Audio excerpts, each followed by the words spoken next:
বন্ধুরা, welcome back to my channel Bangaliyana. তোমরা সবাই কেমন আছো? দেখো বন্ধুরা, আজকে আমার বাজার থেকে এই মাছ এনেছে। এগুলোকে আমরা রয়না নামে চিনি। তোমরা কে কী নামে চেনো জানিও। আজকে এই মাছের রেসিপিটা তোমাদের সাথে শেয়ার করব। এই মাছগুলো খেতে কিন্তু অনেক সুস্বাদু হয়। মাছগুলোকে কেটে ধুয়ে পরিষ্কার করে নুন হলুদ মাখিয়ে নিয়েছি। আমি আজকে মান কচু দিয়ে রয়না মাছের ঝোল করবো।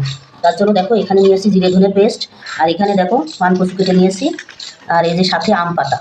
কচুতে যদি গাল ধরে তাহলে এই যে আম পাতা দিয়ে সেদ্ধ করলে গাল আর ধরে না। সেই কারণে আমি আজকে এই যে আমের পাতা দিয়ে মান কচুগুলোকে সেদ্ধ করে নেব। কড়াইয়ে প্রথমে আম পাতা দিয়ে দেবো, এরপরে কেটে রাখা কচুগুলোকে দিয়ে দেবো। এবার সেদ্ধ করে নেব। কচুগুলোকে সেদ্ধ করে নিয়েছি, দেওয়ার কারণে কচুগুলো কেমন সবুজ সবুজ ভাব এসেছে। আর এবার মাছগুলোকে ভেজে নেব।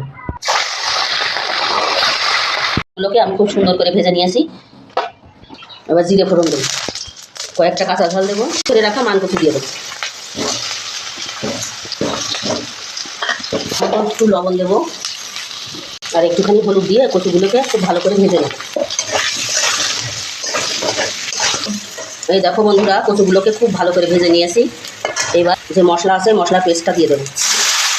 মশলা কষিয়ে নিয়েছি, এবার ঝোলের জন্য জল দিয়ে দেবো। পরিমাণ মতো লবণ দেবো, হলুদ, একটুখানি চিনি দেবো। 12:30 বাজবে না, ঝোল ফুটে উঠেছে। এবার মাছগুলোকে দিয়ে দেবো।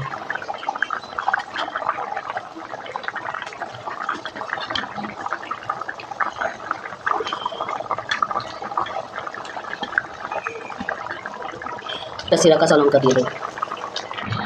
দেখো বন্ধুরা, কচু দিয়ে মান কচু দিয়ে আর রয়না মাছের ঝোল রেডি। এবার নামিয়ে নেব।